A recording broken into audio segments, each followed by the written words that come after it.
El horizonte no es un paradigma de lo exterior. Es una ilusión cambiante de nuestros sentidos.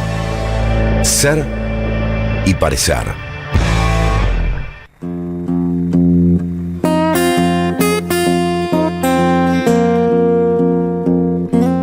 Es lo que hay. ¿Quién dijo por primera vez es lo que hay? Es la síntesis perfecta y misteriosa del lenguaje. ¿Qué quiere decir es lo que hay? Nos pasamos la vida pensando es lo que hay. La filosofía se ríe, la gramática se asombra, el diccionario acá no interviene. Es una frase que nos dice que nuestra vida coincide fatalmente con el estado de las cosas.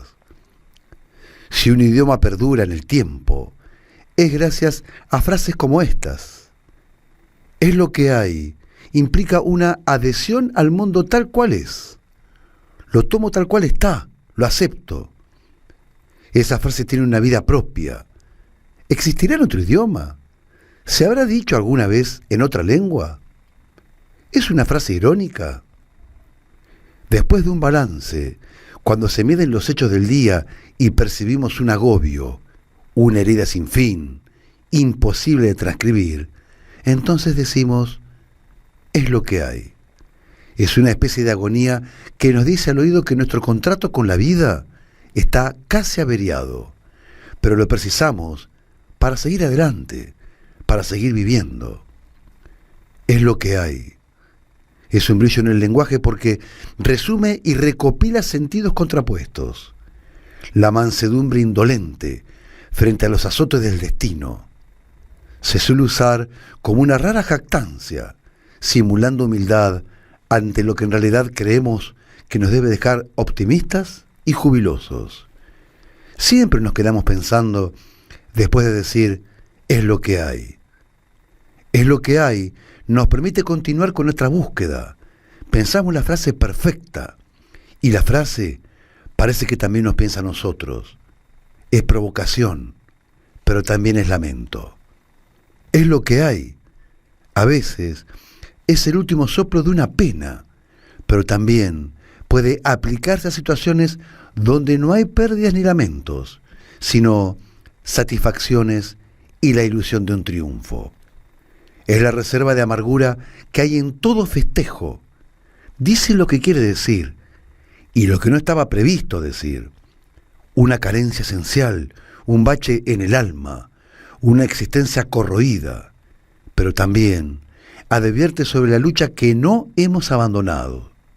Es lo que hay, es el pasaporte para seguir batallando. Es una secreta venganza. Nos mostramos sumisos, pero preparados para un grito existencial. Esta noche vamos a hablar de existencialismo, de frases cotidianas, pero casi completas de sentido. De esta manera comienza Ser y Parecer. Take a little walk to the edge of town and go across the track.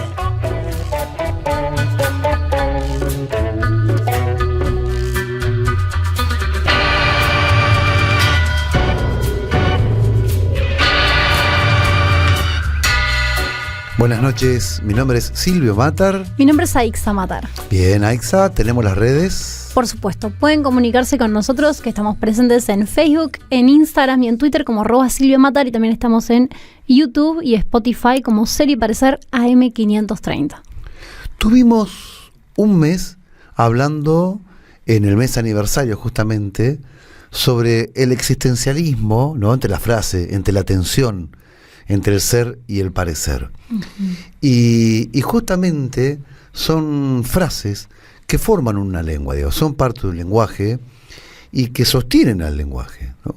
Pero que a su vez sostienen también una concepción filosófica, ¿no? ¿Cómo sería eso? Claro, es lo que hay, ¿no? Es lo que hay, es justamente la síntesis del lenguaje, como cuando hablamos en la editorial. Si algo le molesta a un existencialista, es la diversidad de opciones, digamos, ¿no? Que se categorice tanto una realidad No, para el tipo es más simple. No. Bueno, dame esto o esto. Es lo que hay. Listo. Claro, termina siendo materialismo puro al final del día. Ponele. De alguna manera, porque, digo, Sí, ¿por qué no? Sí. Pero vamos a hablar con alguien hoy, Aixa, que es, si alguien maneja el lenguaje y la literatura justamente del lenguaje, valga la redundancia, que no es una redundancia, así que va a ser una charla muy interesante. ¿es existencialista esta persona? Tiene algo porque el padre fue un filósofo mexicano muy conocido, extremadamente conocido, que casi marcó la filosofía mexicana, y tiene rasgos existencialistas, por supuesto. Sí. Bueno, yo les voy a contar de quién estamos hablando. Ahí está, te dejé el misterio para que lo develes vos. Él es escritor, periodista y curiosamente también estudió sociología. Es mexicano, pero también tiene ciudadanía española. No sé por qué, pero lo digo. Fue profesor universitario en la UNAM, en Yale University, en Boston University, en Princeton y en muchas universidades más latinoamericanas. Escribió varios ensayos, cuentos. Ha dado múltiples conferencias en la Universidad de Tokio, de la Sorbona, en Brown. Bueno, es un tipo muy reconocido, Cambridge, tiene titulazos tremendos. Y pueden encontrar muchas de sus conferencias en YouTube, también están disponibles. Tiene algunas novelitas. Uh-huh. Vos creo que leíste una que estaba como más dedicada al padre, Sí, si se quiere, ¿no? sí. Él lo va a nombrar en la nota. Vamos a dejárselo a él. Bien, como no era La casa pierde, era otra, era La No, figura del mundo. La figura del mundo. Esa está dedicada al padre, pero tiene otras como La casa pierde, No soy un robot, Balón dividido. Bueno, un par más, si quieren buscarlo, No fue penal. Es un escritor muy interesante. Ha escrito una obra de teatro que hemos podido ver acá, que se llama Filosofía de vida. Mira, ¿Y quién participó en Filosofía de vida? a ver, contanos quién participó. Alfredo Alcón. Toma mate. Toma mate. Así Ahí que, tenés, otra frase más. Toma mate. Toma mate. Así que es un tipo increíblemente complejo, ha traducido muchísimos idiomas y a quien le tenemos muchísima admiración. Fue embajador en Alemania. Mirá, Sí, claro. ¿cuántas vidas puede tener un...? Tremendo.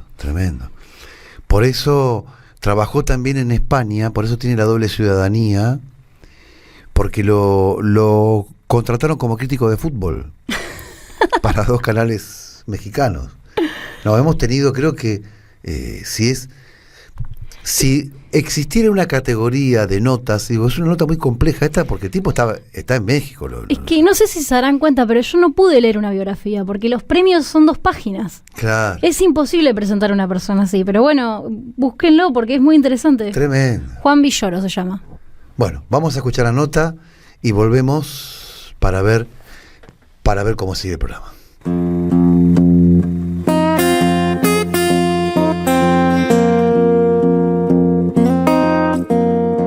Gracias por atendernos, Juan. La verdad que es un verdadero placer hablar con vos. Somos grandes lectores tuyos y el nerviosismo escénico de hablar con alguien a quien admiramos. Así que te lo agradecemos de corazón que nos hayas atendido. El agradecido soy yo, ¿eh? Gracias. Bueno, vos sabés que con Aixa, que es mi hija, como ya te decía, hacemos un modesto programa de filosofía, literatura, y tratamos de buscar un enfoque distinto acerca de las notas que se ofrecen, digamos, desde ese rango literario, ¿no? Y en tu caso, por ejemplo, viste que siempre hay como una especie de revelación, de epifanías acerca de cómo alguien empieza a relacionarse con lo que hace, que por ahí lo llamaríamos como un momento casi fundacional. Y queríamos saber, en tu caso, si ese momento en que vos descubrís el mundo literario coincide con el espacio y el tiempo en donde nace tu verdadero ser, tu ser legítimo, el ser que no solo te caracteriza, sino el que vos considerás que desde ese momento vos te llamás Juan Villoro. Aunque te parezca una pregunta existencialista, sabemos que manejás muy bien la filosofía y es tan difícil ser. Y la pregunta era esa, si vos considerás que tu ser empieza conjuntamente con el gusto por la literatura. Sí. Es una pregunta y un planteamiento muy, muy interesante porque En efecto, el descubrimiento de la lectura como una forma del placer tuvo que ver, en mi caso, con la adopción de una vocación, la de querer escribir, pero también con un cambio de vida que le dio un significado diferente a mi destino. Hasta los 14 o 15 años, yo había sido primero un niño, luego un adolescente, bastante depresivo, tímido, aislado, inseguro, frágil. Y de pronto descubrí la posibilidad de representar la realidad a través de los cómics, la música de rock, el teatro, el cine y posteriormente y de manera definitiva la literatura, con una novela que leí a los 15 años y que trataba de un adolescente muy parecido a mí, una novela mexicana de José Agustín, que planteaba los predicamentos de alguien sin brújula, que no sabía qué hacer, que detestaba la escuela, que se sentía perdido, y sin embargo esta historia era apasionante y divertida. Y yo me pregunté que si el autor era capaz de darle un sentido tan profundo y tan apasionante a una vida que hasta ese momento me parecía que no tenía la menor relevancia, que era la mía, yo podría tal vez en algún momento hacer algo parecido. Fue una especie de lectura en espejo, una identificación total, de modo que pensé que leer me llevaba automáticamente a escribir. Pero el asunto fue más profundo y por eso agradezco el planteamiento que has hecho, porque pensar el mundo como un pretexto para escribir me dio no solamente una vocación y un oficio, sino también una determinación existencial. Es decir, entendí que todo lo que me pasara a partir de ese momento, bueno, malo, regular, podría formar parte de la experiencia literaria. Es decir, que mi actividad como testigo del milagro de estar vivo tendría una salida provechosa si yo podía capitalizar las cosas que me pasaran, incluidas las peores. Entonces me convertí pues en alguien deseoso de seguir viviendo y pasé de ser este adolescente depresivo sin ningún tipo de radar que lo orientara en la vida, a ser algo volcado a la tarea de tratar de absorber todo tipo de experiencias, palabras, situaciones, ideas propias y ajenas para trasvasarlas en literatura. Mirá qué lindo.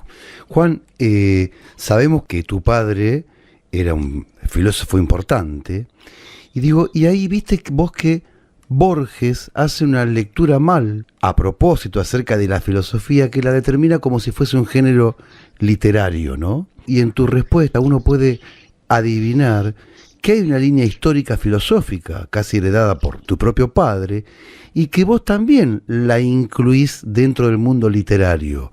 ¿Puede ser que hay algo de eso? Digo, hay un parentesco entre lo que decía Borges y entre lo que estás contando vos. ¿Me parece a mí o puede ser? Mira, hay mucho, pero de trabajo inconsciente. Yo creo que la pregunta tiene también un sesgo psicoanalítico en la medida en que yo, siendo hijo de un filósofo, traté de separarme un poco de las cosas que él hacía, por momentos, con la imprudencia que tiene la juventud, haciendo a un lado lecturas importantes, pero que no quería que me acercaran demasiado a mi padre, buscando mi propio camino por senderos diferentes a los suyos, nunca tan académicos, nunca tan formales y serios, repudiando un poco la solemnidad del ensayo formal y abordando más bien la literatura desde la crónica, el sentido del humor y la espontaneidad que te concede la palabra, muchas veces coloquial, y entonces traté de irme alejando, pero inevitablemente muchos de los temas de él también me interesaban, y acabé acercándome a su vida, a su obra, y bueno, ya pasados los 60 años, dediqué un libro a su memoria, a su legado y sobre todo al misterio de haber tenido un padre muy conocido públicamente, enigmático en lo privado, y este libro que se llama La figura del mundo trata de dar cuenta de esa perplejidad y también de un tardío acercamiento y una tardía aceptación de que muchas de las ideas de mi padre pues también formaban parte del repertorio que a mí me interesaba. Entonces yo le tenía una admiración que siempre pensé que era la de la admiración que uno puede tener por un astro lejano, pero poco a poco empecé a sentir la calidez más próxima de ese astro y perdí un poco el complejo de ser su hijo, porque siempre hay esta tensión con el padre, que lo admiras, pero tienes miedo de que te devore o que estés excesivamente bajo su sombra. Entonces, ahí empecé a releer algunas cosas y amigos que también habían leído mi trabajo, empezaron a ver similitudes entre el pensamiento de mi padre, las búsquedas que él tenía en la filosofía y el camino mucho más intuitivo, por supuesto, de mis personajes, que por momentos se acercan a cosas parecidas a las que él pensó. Vos sabés, Juan, que acabás de nombrar uno de los libros que más me gustó tuyo, que es La figura del mundo. Gracias. Sí. Y pensaba, porque también ahí cuando estabas hablando, ahí mezclabas la psicología con la filosofía, cuando hablaste de complejo, por ejemplo, y es una pregunta quizá con un rasgo de intimidad. Digo, ¿cómo sabés vos, porque también nombraste la palabra rebeldía, cómo sabés vos que lo que haces no es que lo hagas por convencimiento personal, sino que lo haces para no parecerte a tu padre o como para parecerte, es decir, puede ser para no parecerte o parecerte? ¿Cómo sabe uno que lo que hace no lo hace con esa funcionalidad? Bueno, esa es una cuestión que muchas veces ocurre por ensayo y error. Tomé decisiones en la vida quizá equivocadas para separarme de mi padre, por ejemplo, no seguir una carrera académica formal, seria. Estudié la carrera de sociología. Alguna vez hablé con él y le dije, no estoy muy seguro de seguir en sociología o cambiarme a ciencias políticas, que a fin de cuentas era algo muy parecido, y él me contestó algo que me pareció sumamente pedante, y me dijo, mira, no te preocupes, estudia lo que sea, lo único que importa es el doctorado, ¿no? Entonces yo, que estaba haciendo mis esfuerzos en la licenciatura, me encontré pues con este padre que tenía aspiraciones académicas pues más formales, y me propuse desde luego no seguir estudiando una vez que terminara yo en mi experiencia universitaria y sacar el grado de licenciatura, lo cual por supuesto es muy fácil, porque no hacer las cosas es siempre más sencillo que hacerlas. Entonces no hice el doctorado, lo cual fue un problema. Tiempo después, cuando empecé a dar clases, me interesó mucho la docencia, ahí volví a seguir el camino paterno, yo en el área de la literatura, pero también desde sociología, el tema en el que me concentré para mi tesis tenía que ver con la sociología del conocimiento, o sea, ya también estaba rozando la filosofía, y cuando busqué trabajo dando clases, pues mi categoría era la más baja, porque solamente tenía la licenciatura y no había publicado suficientes libros para que hubiera algo que fuera un equivalente al doctorado. Entonces el haber hecho un camino totalmente distinto al de mi padre simplemente me dejó ante un predicamento formal. Pero bueno, son esas decisiones a veces impulsivas, ingenuas, que uno toma, lo mismo que haber estudiado sociología, que lo hice para no estudiar literatura, porque era lo que más me apasionaba, era lo que realmente sentía que estaba más próximo a mí, y tenía miedo de pervertir esta pasión amorosa con un matrimonio por conveniencia, siendo obligado a leer libros para pasar materias, para aprobar un curso, y no por la pasión de leer esos libros. Entonces, bueno, esas son las razones de la juventud, de la adolescencia, que te marcan un camino, te meten también en problemas, pero luego, por suerte, la vida, que suele ser más generosa de lo que pensamos, te concede oportunidades de enmendarte. Entonces yo empecé pues posteriormente a leer muchos de los libros que hubiera leído en caso de haber hecho un doctorado, probablemente más libros incluso, ¿no? Y empecé a escribir ensayos por mi cuenta, en fin, pero por supuesto que nunca pensé en ejercer la filosofía. Creo que lo que yo puedo hacer es generar dispositivos narrativos en donde los personajes tienen alguna idea que de pronto sorprende al lector. Hay una obra de teatro mía que se puso en Buenos Aires, Sí. Filosofía de Vida, ¿no? Con Alfredo Alcón y Rodolfo Bebán, que por desgracia ambos ya fallecieron, y esa obra es un encuentro entre dos filósofos, y ahí también hay una mirada, no diría yo vengativa, espero que no sea la palabra adecuada, pero un poco irónica del oficio de mi padre, ¿no? Y esta gente capaz de especular sobre el sentido del universo, pero no de resolver los problemas domésticos más elementales. Claro. Bueno, vio que me hizo acordar a Borges diciendo que lo mejor que heredó de su padre fue esa relación con Macedonio Fernández. Y pensaba también en Mary Shelley, por ejemplo, que ella en su casa, por razones de su madre, porque iban a visitar la tumba de su madre y a conocer a su padre, de esa manera conoció a Byron e incluso a Shelley, que después se casó. Y quería preguntarle a usted, ya por curiosidad, digamos, si ha heredado alguna amistad así o alguna relación académica a partir de su padre. Sí, afortunadamente yo tuve una adolescencia que tenía estos sesgos de rebeldía que he estado comentando. Mi padre escribió un libro que se llama La significación del silencio, y por lo tanto yo me apasioné en el rock, que es lo contrario al silencio, y mi primer trabajo fue escribir guiones para un programa de rock. O sea, yo era un idólatra del alto volumen, mientras que mi padre predicaba las virtudes del silencio. Entonces había esta reacción un poco en espejo, de poner en tensión la figura paterna, pero también afortunadamente me dejé llevar por la posibilidad de conocer algunas de sus amistades, y esto a mí me sorprendía por lo siguiente, porque mi padre tenía muy pocos amigos. Era un hombre al que le gustaba mucho discutir ideas, participar en una tertulia literaria o académica, pero no era una persona que quisiera contar chismes, anécdotas, hablar de sus pasiones personales,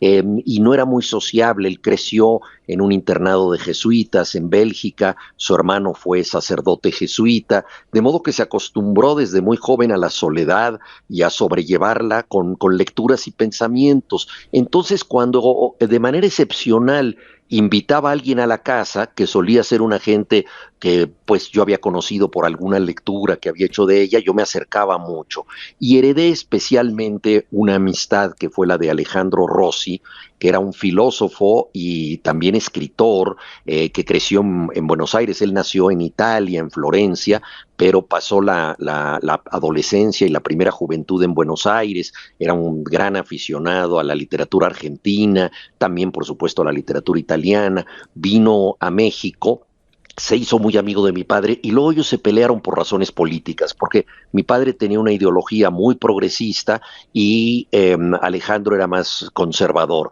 y de manera absurda dos grandes amigos empezaron a distanciarse por discrepancias en la arena política, y yo me quedé con la amistad de Alejandro hasta su muerte. Durante 40 años lo vi, hablé mucho con él, y obviamente fue una especie de amistad sustituta en lo que tocó a la figura de mi padre. Él sobrevivió a mi padre también, porque era 11, 12 años más joven, y fue alguien que me ayudó mucho a entender a mi padre y a entender la relación entre filosofía y literatura, la extraterritorialidad también de la literatura, porque él había vivido en muchas patrias, había nacido, como dije, en Italia, creció en Buenos Aires, luego estuvo en Venezuela porque su madre era venezolana, adoptó esa nacionalidad y finalmente acabó sus años en México. Entonces también esta condición internacional de él a mí se me quedó muy marcada. Ujú. Vos sabés, Juan, que tiraste tantos títulos que no sé por dónde seguir con las preguntas que nos dejás en cada respuesta. Digo, y uno supone, cuando hablaste del ser solitario, de que tu padre había, digamos, hecho de la soledad casi una virtud. Digo, y uno supone, después de conocer tus obras, que dedicás mucho tiempo parado en ese lugar de observador, y que por alguna decisión decidiste no ser cómplice ni testigo de tu tiempo, sino justamente un observador, alguien que interviene en lo real. Esa es una idea y es una tarea a su vez muy solitaria. ¿Cómo se divide tu tiempo? ¿Cómo es tu ser en lo personal, casi en esa intimidad? ¿Cuánto le dedicas a tu ser solitario? ¿Y cómo haces para relacionarte con lo que aparece como lo real? Sí. Bueno, inevitablemente la literatura se hace en soledad, hay un diálogo imaginario con los otros, ya sea los autores que has leído o aquellos a los que te diriges sin saber muy bien quiénes son, pero estás en un cuarto durante mucho tiempo y ves los libros que has escrito y dices, pues esto es una especie de pequeño monumento a la soledad, porque todo eso lo hiciste por tu cuenta, encerrado en un cuarto y yo también cuando estoy ahí estoy en una especie de doble encierro porque mi esposa entra a decirme cualquier cosa, yo le contesto sí, desde luego, sin saber lo que me dijo, no registro nada de lo que pasa en el mundo exterior y luego ella con toda razón me reclama, oye, pero te pedí tal cosa y tú me dijiste que la harías y yo simplemente contesté en automático como un zombie. Entonces estoy en esa especie de pozo mental y eso es necesario para el trabajo. Además, lo más divertido para un escritor no es escribir, sino reescribir. Entonces, corregir muchas veces lo que haces, que también requiere de tiempo, ¿no? A mí me gusta mucho el trabajo de las artesanas mexicanas, digo artesanas porque casi todas son mujeres, en la rama de los textiles. Y entonces ellas suelen cobrar por el tiempo de trabajo involucrado en una prenda, ¿no? Entonces, y lo cual es muy lógico, una prenda que les tomó no sé cuántos días, pues vale más que una que les tomó unas cuantas horas. Y yo creo que el trabajo literario requiere también de un tratamiento parecido, es decir, de darle a cada texto el tiempo suficiente y eso está en soledad. Pero ahí sí, también, a diferencia de tantos otros misántropos que han sido grandes escritores o grandes pensadores, a mí me gusta mucho el contacto con los demás y poder escribir crónicas de sucesos reales, hacer entrevistas, escuchar lo que dicen otras personas, entender que son los otros los que tienen la razón sobre los sucesos. Entonces, pues he escrito crónicas de viaje, crónicas del movimiento zapatista en Chiapas, crónicas políticas de distinta índole, crónicas de artistas, en fin, eso me interesa mucho. Tuve la suerte de hacer un perfil de Sebastião Salgado, el gran fotógrafo brasileño, unos cuantos meses antes de su muerte, 3 meses antes de su muerte, es lo más reciente que he hecho en ese campo. Entonces, para mí, digamos que salir al mundo es una oportunidad de que me dé el sol por una vez, Claro. de romper el aislamiento, de salir de mi cascarón y conocer otras cosas. Entonces he tratado a lo largo de los años que llevo escribiendo de combinar ambas tareas, digamos, la literatura de intemperie y la literatura de cuarto cerrado. La de intemperie se beneficia mucho naturalmente del periodismo, que es un oficio que es extraordinario, entre otras cosas, porque te impone una ética respecto a la verdad y también una ética respecto a las razones de los otros, que son los que saben lo que sucedió y tú no puedes imponer tu versión del mundo, tienes que narrarla simplemente. Ujú. Recién cuando separamos entre lo real y lo ficcional, digo, cuando tratás un tema determinado en alguno de tus libros, digo, ¿en qué forma llega la inquietud a vos? ¿Es algo que a veces se relaciona como una especie de obsesión, como un obstáculo, que si no lo abordás no te deja continuar? ¿Cómo es Sí. la relación entre Sí. vos y tu inconsciente y eso que sustraes de lo real para convertirlo en una obra? Sí. Bueno, como todas las relaciones con el inconsciente es algo que no puede ser sistematizado y tengo una relación más bien supersticiosa con la aparición de las ideas, ¿no? Cuando tengo una intuición que me parece que puede funcionar para un texto, ya sea un cuento, una crónica, el arranque de una novela, dejo que eso esté ahí flotando en mi mente. Nunca tomo notas respecto a las ideas, por mera superstición, quizás se trata de un error, porque considero que si yo olvido eso, pues se trata de algo que no estaba para mí, es decir, que no tenía yo por qué escribir algo que se me iba a evaporar inmediatamente después. En cambio, si perdura a través del tiempo o incluso de los años, ¿no? Que muchas veces me pasa eso, una idea que ahora estoy trabajando en una obra de teatro que viene de un diálogo que tuve con un exguerrillero hace 11 años y desde entonces hasta la fecha no había escrito ese texto, pero me rondaba la cabeza, no lo había olvidado y finalmente llegó el momento de hacerlo. Claro. Sí, algo que tienen los grandes escritores como vos es que primero dicen ser lectores. Y eso es fantástico porque quiere decir que en tu cabeza te tenés que plantear la posibilidad de decir, ¿esto vale la pena ser escrito si yo ya lo leí a veces mejor? Eso sucede seguido. Y te quería preguntar, ¿cómo sabe usted que una historia vale la pena ser contada? Porque hay gente que te diría que en el arte del relato cualquier historia termina siendo igualada. Sí, pero eso la verdad nunca lo sabes mientras estás en el proceso de la escritura. Una de las cosas más sorprendentes que me suceden es que yo puedo estar durante mucho tiempo escribiendo con gran satisfacción textos que luego me parecen horrorosos, ¿no? Y yo digo, pero ¿cómo fue posible, no solamente que yo escribiera algo tan malo, eso quizá no es tan imposible, sino que yo estuviera tan contento escribiendo tan mal, ¿no? Hay muchos pasajes en los que yo con una sensación de plenitud me he dedicado a echar a perder historias. Y en cambio otras que han sido producto de mayor esfuerzo luego no han quedado tan mal. El juicio sobre uno mismo es complejo. Por principio de cuentas uno tiene que terminar el texto y dejarlo reposar un tiempo. Entonces, mientras está en el proceso de escritura, pues es un poco inválido decir esta idea no es para mí o no me está saliendo bien. Si te motiva la idea, eso es suficiente para que la sigas, porque las ideas no son otra cosa que acicates, que estímulos para hacer algo. Entonces, no hay ninguna garantía de que una idea te va a resultar en un texto satisfactorio, pero la virtud de la idea es justamente la de hacer el texto. Una vez que lo terminas y pasa el tiempo, releerlo es una prueba difícil porque muchas veces estás demasiado cerca del asunto y a fin de cuentas la única certeza que yo he podido tener de que algún texto mío realmente funciona es cuando pasado algún tiempo, a veces por voluntad, a veces por accidente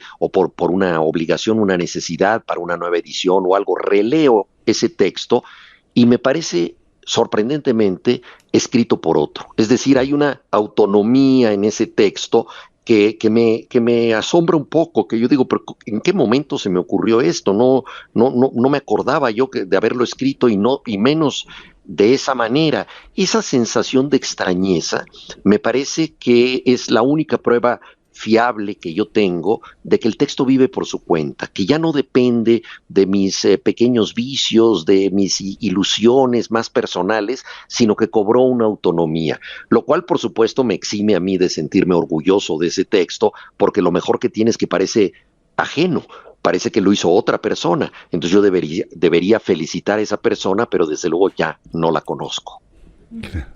Juan, vos sabés que a mí me gusta cuando leo encontrar, no sé, cosas cotidianas de la persona o incluso cómo capturan pequeños manerismos locales del lugar de donde son o de su contexto. ¿Vos creés que hay algo de universalidad también en las experiencias que son completamente personales o íntimas? Bueno, la literatura trata justamente de convertir lo singular en algo universal. Nosotros podemos leer con enorme provecho a un ruso del siglo XIX o a un japonés del Japón feudal que no tiene nada que ver con nosotros y que nos narra experiencias particularísimas con costumbres que no son las nuestras, ¿no? Los personajes comen cosas diferentes, beben cosas distintas, tienen una visión religiosa y social del mundo que no es la nuestra y sin embargo esa particularidad se universaliza a través de la literatura, ¿no? Y eso es lo más importante que puede lograr un autor. Toda literatura universal no es otra cosa que una literatura local que ha perdido las fronteras. Es decir, es lo local que viajó, pero pudo hacerlo de ese modo. Supongamos que yo fuera escritora o que usted le está hablando a una escritora amateur. ¿Cómo se hace para integrar la época y el contexto prolijamente en un relato sin que quede demasiado burdo, sin ser demasiado explícito con cosas que están sucediendo? Bueno, eso depende porque hay muchas maneras de integrar lo real, ¿no? Hace algún tiempo traduje un texto autobiográfico del autor de ciencia ficción Stanislav Lem. Él era polaco, pero ese texto por alguna razón lo había escrito en alemán y me encargaron que yo lo tradujera. Y ahí me sorprendió enormemente ver que algunos de sus textos de ciencia ficción habían sido estimulados por experiencias en el gueto de Varsovia durante la Segunda Guerra Mundial. Esa sensación de opresión lo había llevado a imaginar otros mundos en donde también había un elemento opresor.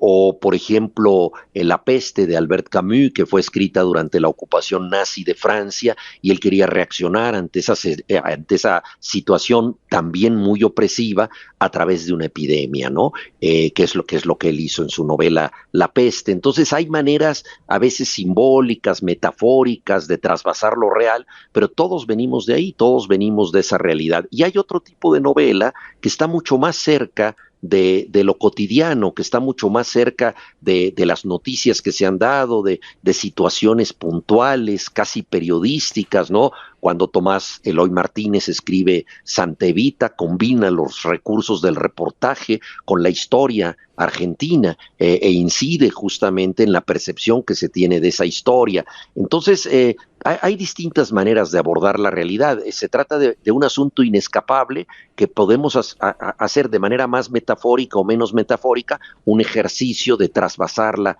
en literatura. En mi caso, yo no soy un autor tan alegórico, así como Camus en La peste, por ejemplo. Ciertos temas del mundo mexicano aparecen de manera más directa, pero todos ellos están alterados, me parece que lo suficiente para que sean dignos de una ficción, es decir, para que el libro le agregue a la realidad algo que no tiene, para que la enriquezca un poco más. Pues sabés, Juan, que nombraste 2 veces a Camus, digo, y hay algo que te relaciona íntimamente con él, que es el fútbol. Sí. Y en verdad, esto me hubiese gustado preguntártelo en otro momento, pero ya que lo nombraste 2 veces, bueno, voy a recurrir al nombre y te voy a preguntar desde ese lugar. Digo, es el lugar donde aparece la épica, la identidad, es otro lenguaje, ¿no? El del fútbol. Y quería preguntarte si es la metáfora más elocuente, el fútbol y la realidad. Porque vos has estado en España, y ahí te has relacionado, y seguramente lo debes conocer a Valdano, o lo habrás escuchado. No, somos amigos. Mira qué bueno. Y él en algún momento dijo que uno juega al fútbol como vive. ¿Y a vos te parece que es la metáfora exacta entre el fútbol y lo real? Y si uno juega así, tan generosamente, o no, o egoístamente, o de manera colectiva o individualista, ¿se puede hacer una metáfora entre la realidad y el fútbol? Bueno, como todas las formas del juego, el fútbol se abre a múltiples interpretaciones.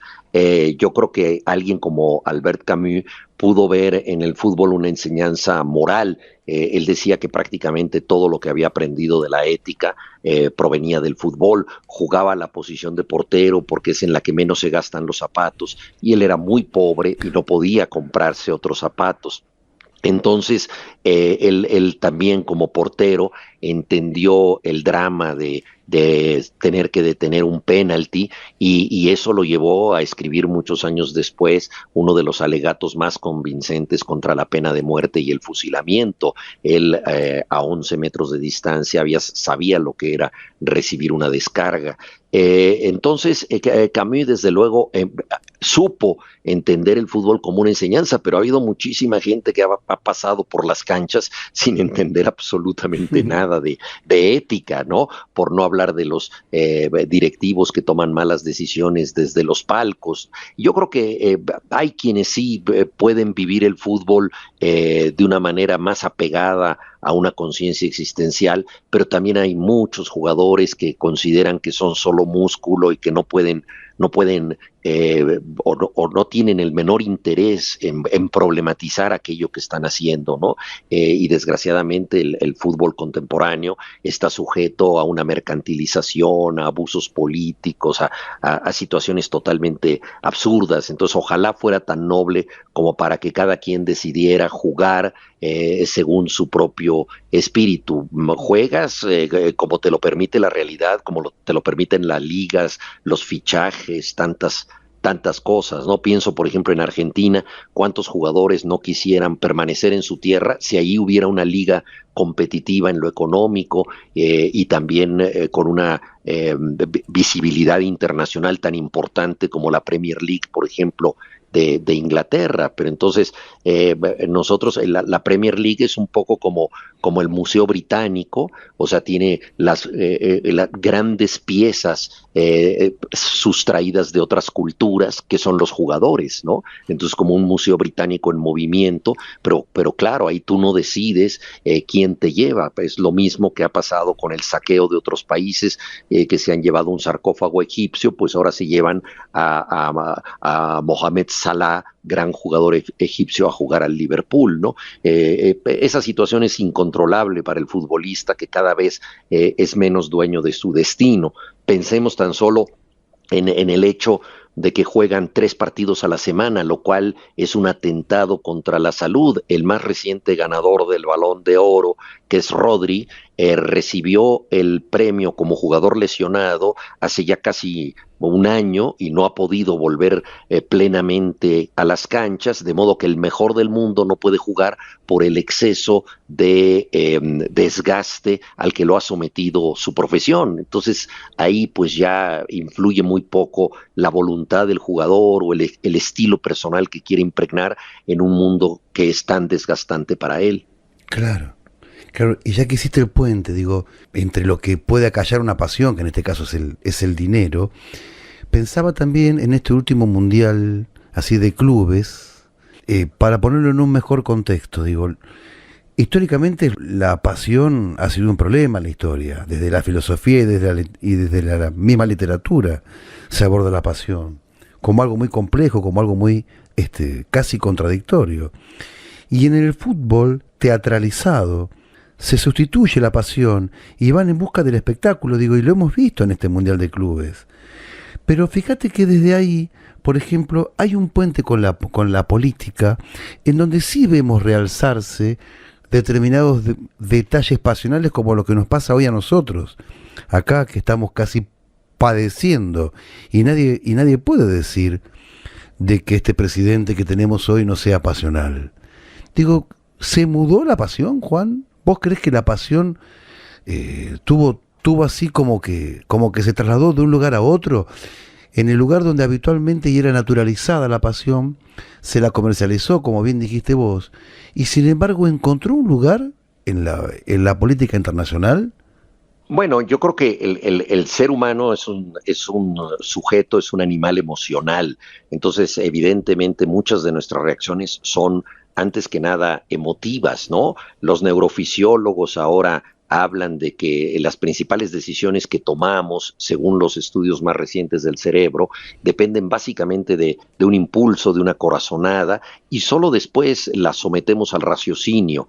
Hay un muy buen neurofisiólogo portugués, Antonio Damasio, que escribió este libro que se llama El error de Descartes, en donde él postula que la tesis de Descartes, pienso, luego existo, debe ser reescrita porque todos los reportes médicos anuncian que en realidad el ser humano debería decir siento, luego existo. Entonces esta capacidad de tener emociones suele ser muy positiva cuando se vuelca al arte, cuando se vuelca al afecto, a la comunidad solidaria, a tantas otras cosas que pueden ser positivas, pero también hay pasiones de signos negativos. ¿Qué líder ha sido más apasionado que Hitler, por ejemplo, claro, dando esos discursos inflamados, ¿no? Desde el punto de vista performático, era un tipo que estaba en una especie de estado de éxtasis y la gente respondía de igual manera. Entonces, eso es profundamente peligroso, por supuesto. Entonces la pasión en sí misma no es ni buena ni mala, es una energía que nos puede llevar a hacer cosas estupendas o cosas desastrosas. Y pensaba también en ese papel que te tocó a vos, que casi fuiste un periodista cuando te tocó cubrir el Mundial. Y hay una tensión, ya que estamos hablando de la misma pasión, digo, ¿cómo hiciste en esa tensión entre hacer una crónica periodística y Juan Villoro el narrador? ¿Cuál es el puente entre una actividad y la otra? Sí. Bueno, mira, el puente fue justamente la pasión, porque el primer mundial que yo cubrí como periodista fue el de Italia 90. Entonces ese mundial era muy importante por razones no solamente futbolísticas, sino también por todo lo que pasaba en torno a la cancha. El Papa Karol Wojtyła era aficionado al fútbol, había sido portero y opinaba al respecto. Madonna, la cantante de rock, se había enamorado de Roberto Baggio y uno de sus conciertos fue proscrito porque el Vaticano consideraba que hacía un uso profano de los símbolos religiosos. La actriz porno Chicholina había prometido acostarse con determinado jugador. El Partido Comunista Italiano estaba criticando el Mundial porque varios obreros habían muerto en la construcción de las obras para renovar los estadios. Maradona era el ídolo de Nápoles, la Italia pobre, la Italia del sur, y había dicho con gran astucia que en realidad él representaba a la verdadera Italia y que los argentinos como él, descendientes de inmigrantes, eran los que estaban más cerca de Nápoles que los italianos del norte, que siempre discriminaban a los del sur. Entonces todos esos componentes le daban un marco de color al mundial muy interesante. Entonces yo convencí al director del periódico para el que yo escribía, que era El Nacional, un periódico ya desaparecido, de que yo podía hablar del tema, no tanto de las cosas que pasaban en la cancha, porque para eso había numerosos periodistas deportivos, exjugadores, exentrenadores, etcétera, pero sí de este mundo que tiene que ver con la pasión que suscita el fútbol. Entonces yo le dije, vamos a hablar de la afición a la afición, es decir, por qué nosotros nos aficionamos también desde la lectura a aquellas hinchadas que tienen todas estas características y ese mundo que rodea el estadio con sus talismanes, sus mitologías, etcétera, es tan importante como lo que pasa en la cancha. Entonces, bueno, me compraron la idea y pude ir a ese mundial, que fue una gran experiencia. Para mí me tocó cubrir 2 sedes, Roma y Nápoles, precisamente, donde la Argentina de Maradona eliminó a Italia en un partido inolvidable. Entonces, bueno, todos esos contextos creo que forman parte de la pasión futbolística. Ahora, no nos podemos olvidar que vos sos, aparte de narrador, sos sociólogo, y aparte venimos hablando con ciertos rasgos existencialistas, y ya que estuviste ahí, digo, el silencio en un estadio de fútbol, en vos que sos un narrador y un sociólogo que tenés casi una vista semiótica de lo que podés ver, ¿se parece el silencio del fútbol a la hoja en blanco del narrador?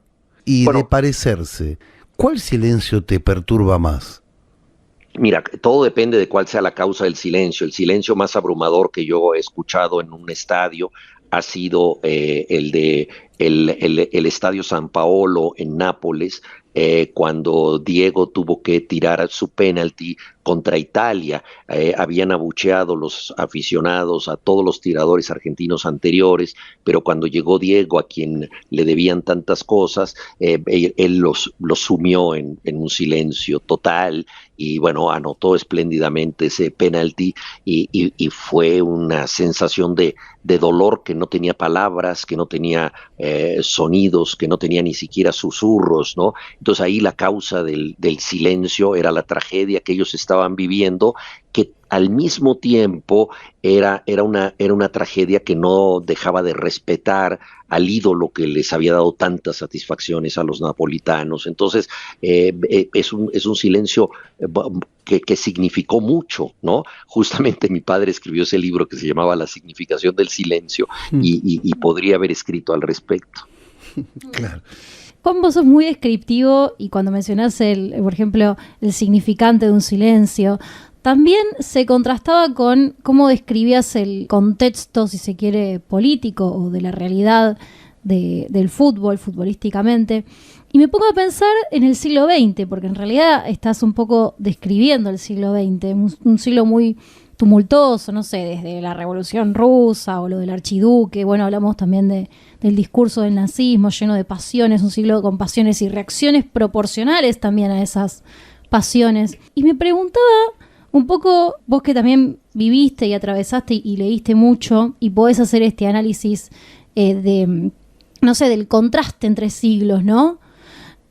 ¿Cómo es vivir en este siglo y si crees que las pasiones están atenuadas, si crees que, no sé, que cambió alguna manera estética, si se quiere, de hacer política o alguna manera de vivir, digamos?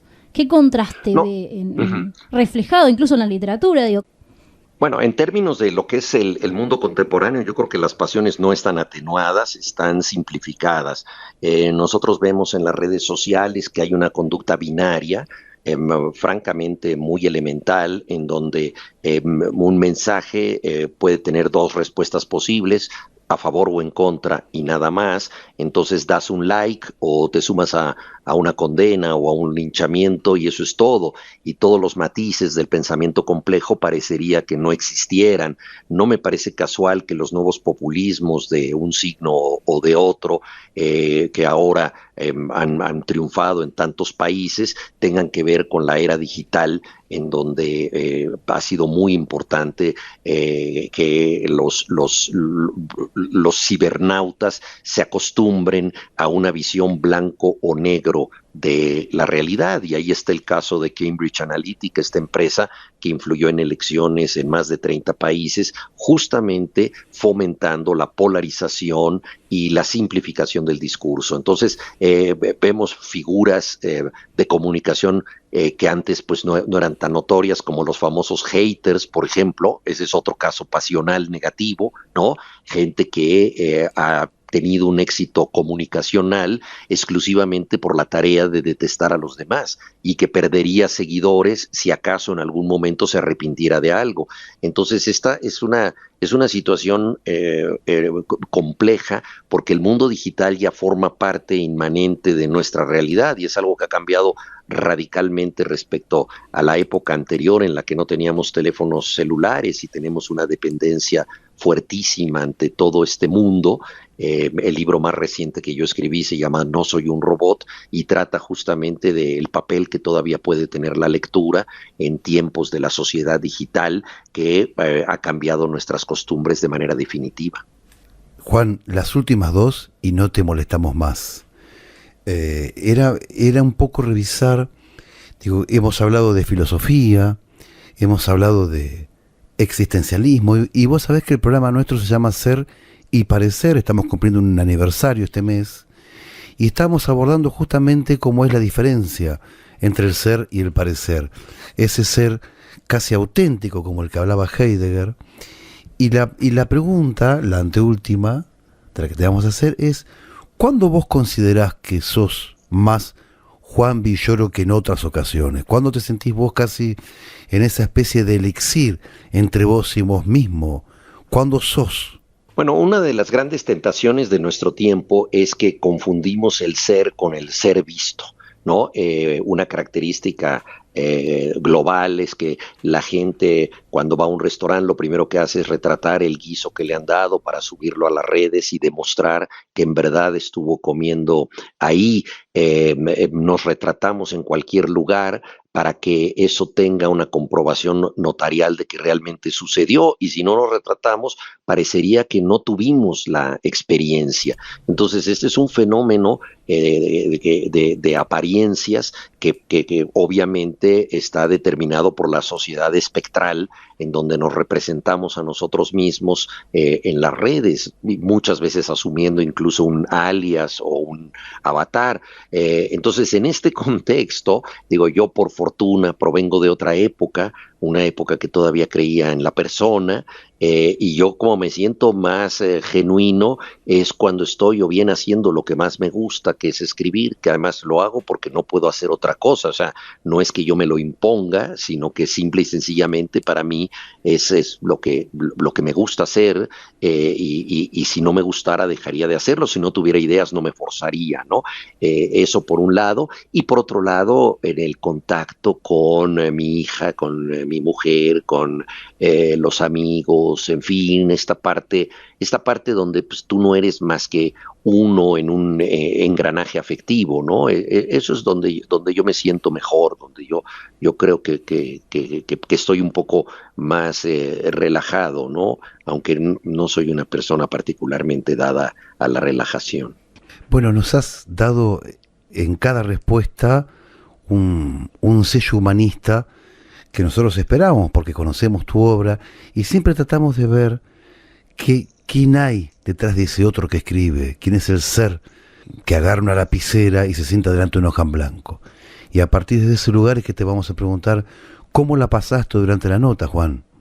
No, pues muy bien, muy contento de hablar con ustedes y de compartir todas estas complicidades, porque realmente las preguntas, los comentarios, todo lo que ambos me han hecho, me da la sensación, pues, de tener lazos afectivos fuertes ya de lejos, ¿no? Es como si renováramos una lejana amistad. Entonces ha sido realmente muy grato poder hablar con ustedes. Pregúntanos, Silvio, ¿quiénes hacemos este programa?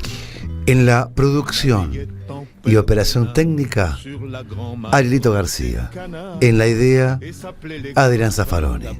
En la co-conducción, Aixa Matar. Y en la conducción, Silvio Matar. Gracias por escucharnos y será hasta la semana que viene. Aux jeteurs de sorts, aux jeteurs de sorts.